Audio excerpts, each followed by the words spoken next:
자, 안녕하십니까. 타로강입니다. 자, 오늘은 초심자를 위한 또는 초심자에서 약간 높은 단계, 중급자와 초심자와의 어떤 중간 단계에서 공부하시는 이런 타로 어떤 마니아들을 위한, 또 타로강을 응원해주는 여러분들을 위해서 이렇게 좀 간단하게 볼 수 있는 이런 핵심적인 부분만 딱 뽑아서 알차게 말씀드리겠습니다. 자, 늘 우리는 아침이면 태양이 뜹니다. 자, 여러분들 태양과 함께 여러분들은 눈을 뜨기 시작하면서 새로운 환경과 또 아니면 늘 함께 했던 내 눈앞에 있는 상황들을 보면서 늘 하루를 보내는 것처럼 이 타로라는 이런 세계, 이 타로라는 우주 안에 펼쳐지는 또 인생의 삶에서 펼쳐지는 크고 작은 내용들을 깊이 또 짧게 또 넓게 이렇게 상담을 하거나 공부를 하실 때 이렇게 두루두루 다른 시각에서 12번 매달린 남자의 모습처럼 또는 내가 보는 다른 시각에서 보신다면 그동안에 보이지 않았던 내용들이 다시 보이지 않을까 싶습니다. 자, 그럼 지금부터 21번 세계 카드까지 아주 간단하고 여러분들 누구나 쉽게 볼 수 있는 어떤 팩트적인 부분만 가지고 한번 달려가 볼까 합니다. 자, 준비되셨죠? 자, 어쨌든 그동안에 제가 메이저에 대한 부분을 많이 올려놨습니다. 물론 뭐 도움이 되시는 분도 있고 그렇지 않으신 분도 있으시지만 이 핵심을 한다는 것은 타로를 내가 직접적으로 행동에 임할 수 있다는 가장 근본적인 어떤 출발의 시점이지 않을까 싶습니다. 자, 0번 바보. 역시 바보죠. 바보는 바보입니다. 이 카드를 딱 보면 약간의 되게 이제 어떤 무형의 물질, 시작과 행동이 이루어지지 않은 어떤 공의 상태를 의미하지만 공은 또 없다라고 생각을 하면 틀린 거죠. 그 안에 모든 숫자를 담고 있기 때문에 출발하지 않은 상태를 우리는 그렇게 보면 되십니다. 그래서 이 험난함을 모르는 초심자를 나타날 때 0번 바보라고 하죠. 하지만 그 외 어떤 동물적인 감각적인 부분을 위험에 감지를 할 수 있는 그런 힘은 또 있습니다. 그렇기 때문에 주변에 이렇게 보면 개가 있죠. 이 개가 나한테 뭔가를 푸시해주는, 위험을 알려주는, 바보이기 때문에 바보로서의 그 위험을 감지를 못하지만 옆에 있는 누군가, 강아지면 뭐 주변에 어떤 주변 사람이 될 수도 있죠. 이런 분들이 모르는 나를 향해서 뭔가를 푸시를 해주는 그런 상황으로 보시면 되고, 그렇기 때문에 아직은 시작을 하지 않고, 시작을 했다고 해도 되게 얕고 아직 그런 알바생의 어떤 아직 해보지 않은 초심자의 모습으로 보시면 되고요. 또 여행으로 본다면 어떤 내가 즉흥적인 여행일 수도 있고, 뭔가를 되게 간단하게 어디 멀리 떠나는 여행이 아니라 간단하게 준비해서 그냥 보쯤 하나 들고 보쯤 하나로서의 어떤 그 내용에 들어갈 만을 가지고 여행을 떠날 수 있는 이런 아주 가벼운 여행이 될 수도 있다는 거죠. 그렇지만 이 사람은 되게 순수한 사람이라고 볼 수 있는 거죠. 열정도 있고 어떤 마음과 자신감으로 어떻게 가득 차 있는 상태를 말하기도 합니다. 그래서 항상 옆에는 어떤 이 충실한 후견인도 있을 수 있다라고 볼 수가 있는 거죠. 뭐 이 정도면 간단하죠. 이 정도만 알아도 누군가를 0번의 풀에 대한 부분을 딱 나왔을 때 딱 봐줄 수 있다는 거죠. 그래서 보통은 이거는 이제 바람이라든지 어떤 자유로움 0번이기 때문에 자유롭다. 언제든지 떠날 수 있다.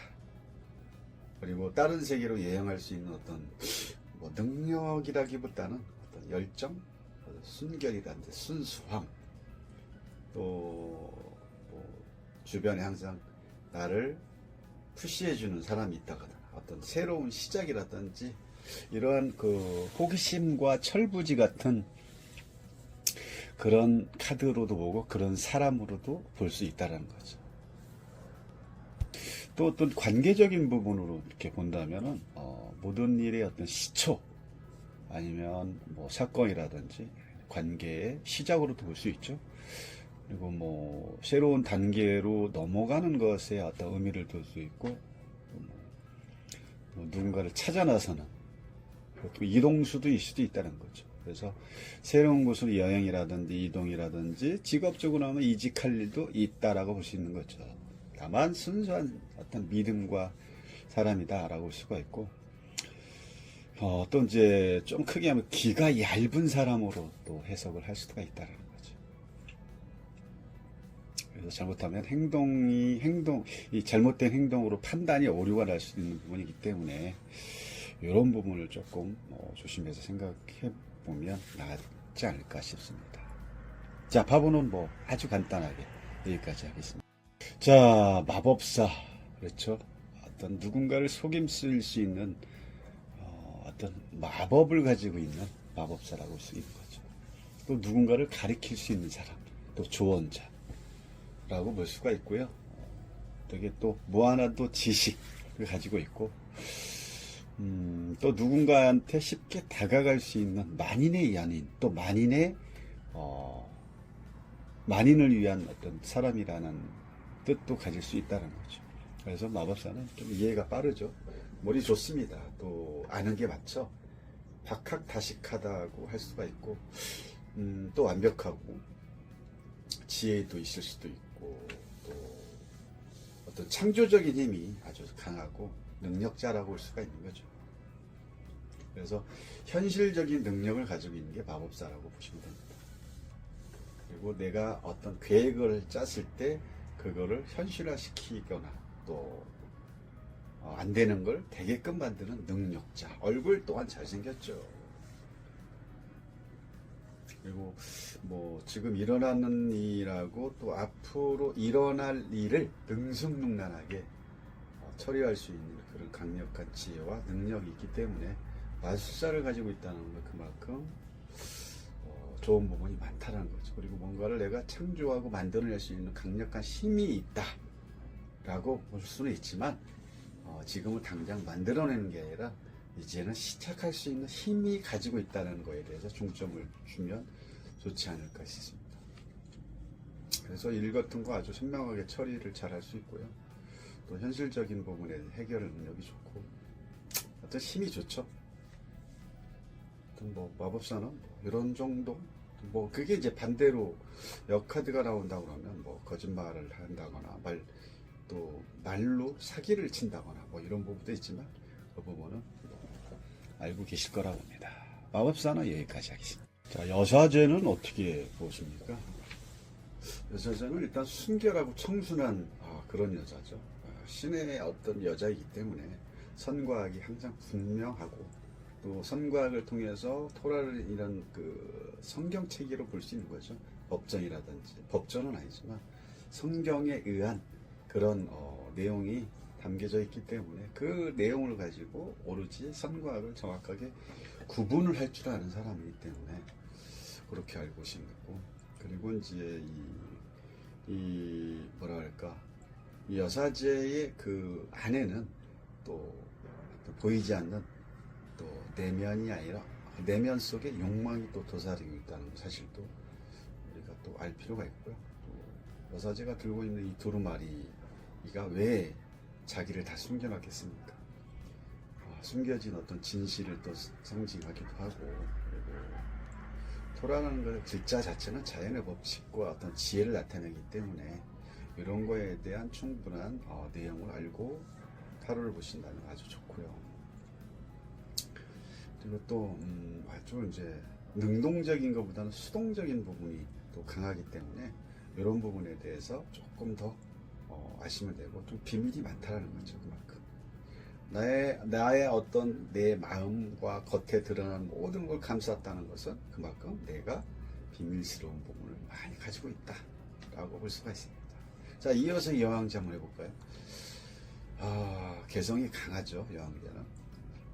또 아줌마 같은 뭐 그런 잘 노는 스타일, 또 펑퍼짐한 스타일로 될 수 있는 거고, 또 어떤 능력이 뛰어난 사람으로 또 볼 수 있는 거죠. 그리고 또 하나, 임신한 상태를 또 말하기도 하죠. 그래서 여왕제에 보면 어떤 다산의 여왕이라고 할 수도 있는 거죠. 그러면서도 고기롭고, 또 사모님 같은 돈 많은 사람, 예쁘고, 또 인기도 많은 어떤 모성애, 엄마의 마음, 또 따뜻함이라든지, 또 부드러움이라든지, 뭐 성공, 다산, 비욕, 풍요, 어떤 생명과 관련된 게 다 여기에 들어가 있는 거죠.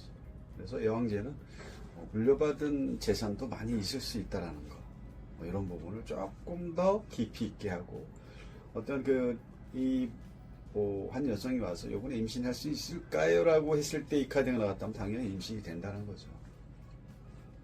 그만큼 임신한 여성이 이 카드를 뽑았을 때는 임신 가능성이 크다라고 이렇게 보시면 됩니다. 그리고 돈도 많다. 그리고 주변이 풍요롭다. 이런 부분. 그리고 금성과 관련이 있기 때문에 예쁘죠, 뭐. 예쁘고 인기도 많을 수밖에 없는 거죠. 남성들이 좋아하는 스타일이라고 볼 수가 있는 거죠. 근데 또 뭐 질투심도 있고, 뭐 어떻게 다르게 보면 허영심도 있고, 또 우유부단한 그런 부분도 있지만, 어쨌든 여왕제라는 그 자체만으로도 되게 상위 계층이라고 볼 수가 있다는 겁니다. 자, 여왕제 여기서 끝내겠습니다. 자, 황제. 그냥 황제 카리스마죠. 카리스마 같은 또 추진력과 지도력이 아주 강한, 또 사장님 같은 스타일, 또 이 가정으로 하면 아버지를 비교할 수가 있죠. 강하면서도 누군가를 딱 통솔할 수 있는, 끝장을 낼 수 있는 힘도 가지고 있고, 또 자기만의 어떤 권력적인 부분, 이런 부분이 단단하게 갖추고 있다는 거. 그만큼 강한 힘을 가지고 있는 소유자다. 여러분들 집에서 요즘은 예전에 가부장적인 아버지 스타일, 아버지 한마디면 다 개갱개갱하고, 술 드신 아버지의 그런 모습을 보면 다 피해 있죠. 아주 예전에 아버지라는 그런 인물은 무서웠죠. 근데 지금의 아버지들은 그렇지가 않습니다. 어쨌든 이 황제라는 어떤 그 높은 위치, 또 대통령이라는 위치, 또 아버지라는 위치, CEO라는 위치, 어떤 모든 거에 높은 위치를 가지고 있기 때문에, 위치로서, 직위로서는 높지만 그 반대되는 것은 조금 좀 사람들하고는 너무 고지식한 부분도 있기 때문에, 그러기 때문에 그런 자리에 올라갔을 수 있는 그런 포부와 야망이 있는 거죠. 그래서 황제라는 건 어떤 지배적인 힘도 있고, 물질적인 힘과, 또 황제라는 위치를 봤을 때 연륜적이라든지 이런 부분이 충분히 갖춰졌기 때문에 실력이 있고 성공할 수밖에 없다라고 볼 수가 있고요. 그렇기 때문에 고독한 거고 외롭죠. 또 고집이 세기 때문에 이 자리까지 올라갈 수 있다라는 거. 쉽지 않습니다. 사장님 되는 거 아무나 하는 거 아니죠. 그러니까 무뚝뚝하고, 또 뭐라 할까요? 독당적이고 강인한 힘을 가지고 있는 황제라고 볼 수가 있는 거죠. 말을 잘 안 듣죠.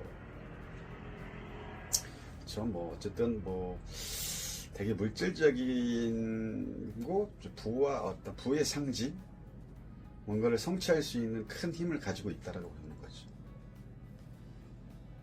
이런 부분이 아주 키포인트로 볼 수가 있고, 권력자다, 힘이 있다, 이렇게 이런 거 보시면 간단하지 않을까요?